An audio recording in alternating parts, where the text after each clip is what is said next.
শুধু দর্শক, আমরা দেখতে পাচ্ছি জাতীয় প্রেস ক্লাবের সামনে হজ উমরা যাত্রীদের বিমান টিকিট সিন্ডিকেটের লাইসেন্স বাতিলের দাবিতে একটি বিশাল মানববন্ধন চলছে এবং আয়োজন করেছে বাংলাদেশ হজ উমরা মুআল্লিম ফাউন্ডেশন। আমরা দেখতে পাচ্ছি জাতীয় প্রেস ক্লাবের সামনে।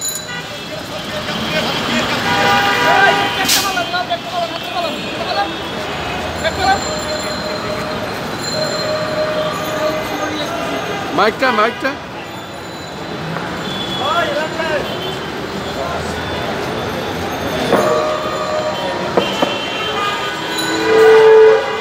হ্যালো,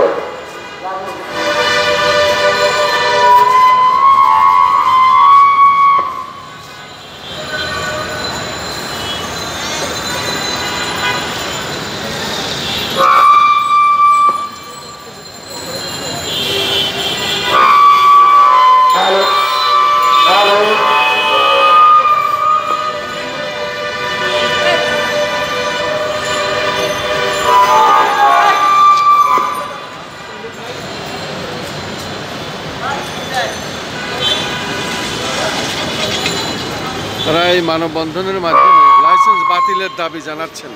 আমি সেটাই দেখতে পাচ্ছি।